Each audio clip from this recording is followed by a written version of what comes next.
Diyos ko, nakalabas din galing sa trabaho. Uwi na ako at ihanda ko yung mga gamit ko at diretso school na ako. Pero siguro kakain muna ako bago ako pumunta doon. Ano? May oras pa naman, mamaya pa naman 5 ang pasok ko. 4 ano pa lang ngayon. Okay. Yes. Meron akong itlog dito kasi pinara ako ng customer kanina. Sabi niya may bibigay daw siya. Ayun. Yung elder namin na customer, binigyan ako ng itlog. Nag-ani siguro siya ng mga nag-ani. Nag-ani nga, nag-harvest sa mga itlog. Yun, kaya binigyan ako. O di may 3 eggs na naman ako. Hindi ko alam, may farm siguro siya. Yun. Kaya nagkaroon ako ng libre. Isang tray na 12 ba yan? 12 pieces, half dozen, yung binigay niyang itlog sa akin. Di ba itlog tayo? Marami na akong itlog sa bahay, pero syempre, malakas ako sa itlog kami. Meron akong reaction video dito. Sandali, buksan muna natin yung mainit na. Yung bintana. Magsasalamihan at mainit. Yes. Okay, mag-ano tayo ng reaction video dito. Yes. Sandali, ito siya. Sabi niya, ito yung tungkol sa pagkakaroon ng anak, okay? Ito muna, yung unang, dalawang tao, magkaibang tao. Sabi niya, nagtantrum yung anak ko sa mall kanina. Nagtinginan yung mga babae sa amin. Sabi nila, kaya ayokong mag-anak? Hindi ako na, Sabi niya, kaya ayokong mag-anak. Sabi daw ng mga taong nakatingin sa kanya. Hindi ako na-offend. Tama yan. Huwag kayong mag-anak. Lalo na kung hindi mo gusto at gusto lang ng asawa mo. Mahal kita anak, pero sorry, ayokong maging nanay. Hindi ako masaya, hindi ko ginusto to. Siguro naman hindi lang ako ang babaeng hindi ginustong maging nanay. Pero ito, napilitan na lang. Sasaya pa kaya ako? Itong masasabi ko sa'yo. Kaya nga, itong madalas kong sinasabi talaga sa ibang mga babae, okay? Na alamin nyo muna kung ano yung mga gusto nyo sa sarili ninyo, okay? Kilalanin nyo muna yung sarili ninyo bago kayo magdesisyong pumasok sa isang bagay na hindi kayo sigurado, okay? Kagaya na lang nung sabi mo ay ayaw mong magkaroon ng anak. May choice ka. Meron kang choice para sa sarili mo na magdesisyon kung ayaw mong magkaroon ng anak. Kung yan pala ang gusto mo sa simula pa lang, alam mo na pala sa simula pa lang na ayaw mong magkaroon ng anak. Ito masasabi ko sa'yo. Kung ayaw mo mag-anak, stick to that plan. Kasi kung ayaw mo talaga.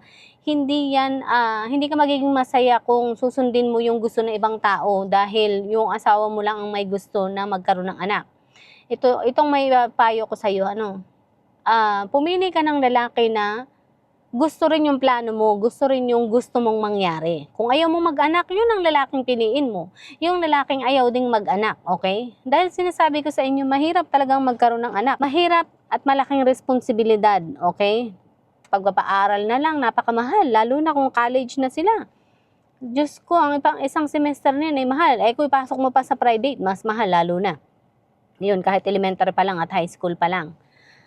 Kaya sabi ko, kilalanin nyo muna ang sarili ninyo bago kayo pumasok sa buhay pagpapamilya. Okay? Sa pagkakaroon ng mga anak. Kung ayaw nyo mag-anak, ang choice nyo is huwag kayong mag-anak. Okay? Dahil hindi lang ikaw ang mahihirapan. Okay? Pati na rin ang bata. Alright? Kung ayaw mo mag-anak, stick to that plan. Yan ang gustuhin mo. Umanap ka ng lalaking, ang tawag dito, nang gusto rin na ayaw ding magkaroon ng anak, yun ang hanapin mo, okay? Huwag kang pumunta doon sa lalaki na, okay, sa una sasabihin niya, okay, tanggap ko kung ayaw mong mag-anak, pero sa loob niya, gusto niya palang mag-anak in the end. Alam mo, magkakaproblema ka pa rin dyan. Kasi yung parang gugustuhin niya, yung magkaroon ng anak pagdating ng panahon. Kahit pa sinabi niya na, okay na sa akin na huwag ka mag-anak, basta magkasama tayo, darating pa rin ng panahon na pipiliin niya para na magkaroon ng anak, okay? Tapos, sabi ko nga sa inyo, kaso nandyan ka na sa sitwasyon na may anak ka na, di ang gawin mo, huwag mo nang sundan. At ituloy mo ang plano mo na huwag nang magkaroon ng anak. Tama na yung isa, palakihin mo lamang yan. Sa una lang yan mahirap, pero darating yung panahon, magiging madali na din ang lahat. Okay? Ito pa yung isa. Another reaction doon naman sa isa. Dalawa ito Ito ang sabi niya. Am I a bad mom? Bakit kasi minsan gusto ko lang bumalik sa simula, yung wala akong anak. Kasi sana nagagawa ko ang mga bagay na gusto ko. Sana hindi na lang ako maagang lumandi. Sana wala akong responsibilities bukod sa sarili ko. Pero kapag naiisip ko yun, somehow naiiyak ako. Kasi kapag hindi ko naman kasama ang anak ko, iyak rin ako ng iyak kasi namimiss ko siya. Lalo kapag malungkot ako, tapos hindi ko siya kasama. Grabe ang lungkot ko. Ang hirap palang maging nanay kasi kahit anong gusto mong piliin ng sarili mo, kahit once, grabe ang mom guilt, grabe ang konsensya. Kaya sa mga women out there, habang kaya gumamit ng protection, please. Habang kaya, iwasan. Please, ibang mundo ng mga nanay. Nanay na hindi handa, nanay na iniwan ng partner, nanay na walang katuwang, nanay na walang trabaho, nanay na hindi pa natutupad ang mga pangarap. Pero masarap ang mundo namin. Kasi, kaya pala namin kahit mag-isa lang kami. Kapag nailabas ko na yung baby number 2, tama na, papaligid na ako, promise. O, ito na nga sinasabi ko sa inyo, di ba? O, ngayon, mahirap talaga ang magkaroon ng anak. Talagang mahirap, naranasan ko yan sa simula. Nung ako ay nagsisimula pa lamang na, yung tawag dito, nagkaanak ako. Na-discover ko rin sa sarili ko. Buti nga, ako late ko na rin na-discover sa sarili ko eh. Ayoko na maraming anak, hindi ko sinabi na ayaw ko na magkaanak. Kahit isa lang ay sapat na sa akin. At yun nga, ito na. Nung magkaanak ako, na-realize ko sa sarili ko na, tama ng isa sa akin. Hindi ko naman talaga pinangarap na maging child-free, okay? Talagang sabi ko sa akin, isa lang sapat na sa akin. And ito na nga, nagkaroon ako ng anak, isa lang. And yun, naranasan ko yung hirap ng buhay. Noon, dahil lalo na ako, mag-isa lang ako, mag-isa kong sinulong lahat sa pagdadalang tao ko hanggang sa panganak ko. Grabe, sobrang mas mahirap yung pinagdaanan ko. Dahil katatapos ko lang mag-aral noon ng high school nang mabuntis ako. Halos, nakapagtrabaho na naman ako. Halos 1 taon na rin ako nakakapagtrabaho. Kumbaga, bago pa lang akong nagsisimula sa buhay ko. Bago ko pa lang nadidiscover ang buhay, okay? Kung anong meron sa buhay. At yun, bago pa lang kumikita ng sariling pera, bago pa lang natututong mag-budget, bago pa lang nadidiscover ang mga party dito, party doon, alam mo yun? Yun. Hanggang sa, dahil sa kapusukan ko, dahil din sa kawalan ko ng information or aral sa sarili ko, or knowledge sa pakikipag, alam mo na, yung pakikipag talik, kumbaga. So, nakalimutan ko na, kailangan ko palang gumamit ng protection dahil nakalimutan ko na ako'y babae at pag ako'y nakipagtalik, syempre, magkakaroon ako ng anak. Nawala sa isip ko yun. And yun na nga, nabuntis. Kahit alam mo yung pinag-aralan naman sa school na pag ikaw'y nakipagtalik sa isang lalaki, syempre, at ikaw ay babae, syempre mabubuntis ka talaga, lalo kung wala kang ginagamit na protection, di ba? Ayun na nga, nabuntis ako. Unang try pa lang ay buntis agad.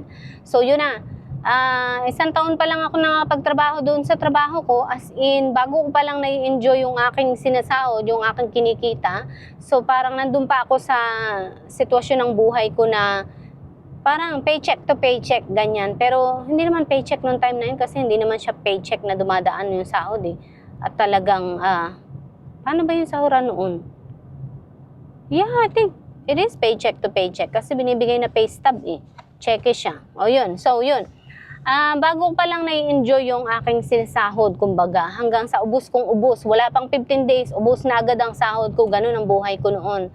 Sa halos loob ng mga, siguro 3 taon din, na hindi ko pa nadidiscover na kailangan pala hindi ka magpapasaid ng pera sa buhay. Dahil kung hindi, ayun ka na naman, babalik ka na naman sa sitwasyon na hirap ka. Ganun ang nangyari. So ito na nga, nabuntis ako. Ang dami kong kagagahan na pinagagawa sa buhay ko. Yun.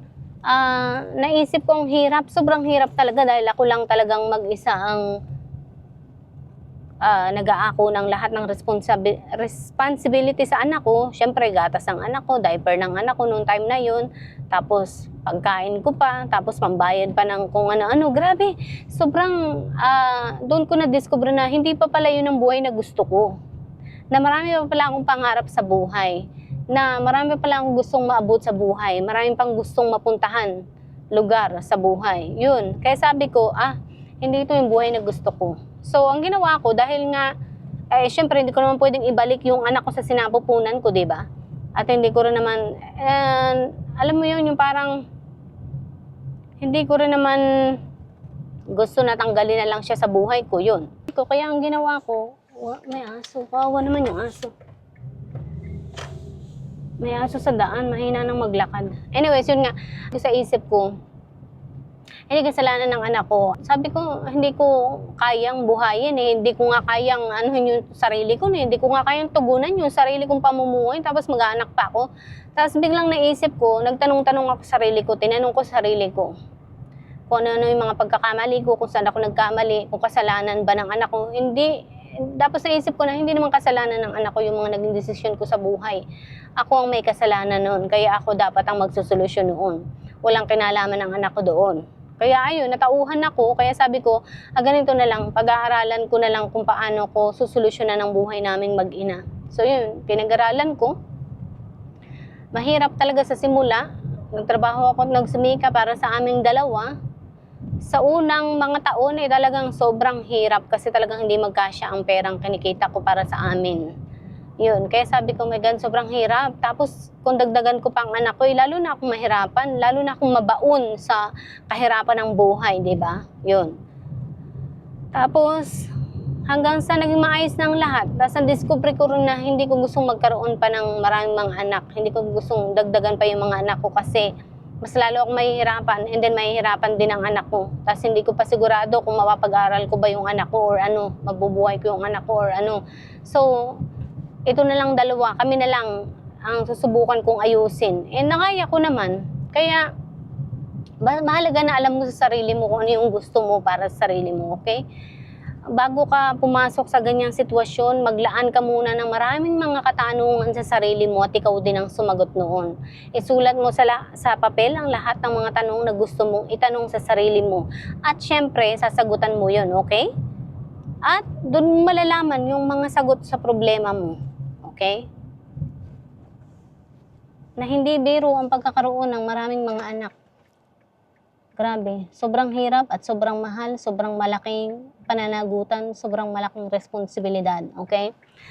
Nung time na yun pa ha, ito pa, mahirap din lalo na kapag ikaw ay dumadaan sa postpartum, okay? Dumaan ako sa postpartum at anxiety disorder na hanggang ngayon ay meron ako noon. So nag-combine yung dalawang yan lalong lumala. Kaya sabi ko sa sarili ko talagang hindi ako pwedeng mag-anak. Kasi kung mag-anak ako, baka maulit na naman yung ganitong sitwasyon. Hindi lang ako ang kawawa, pati anak ko. Yun. Kasi syempre, mahirap pag nagsabay yung dalawang yun, Diyos ko. Napagnaanan ko naman at nakaya ko naman, although talagang matinding hirap. Pero okay na ako ngayon. Hindi na ganun kahirap ang buhay. Okay, hanggang dito na lang at nandito na ako.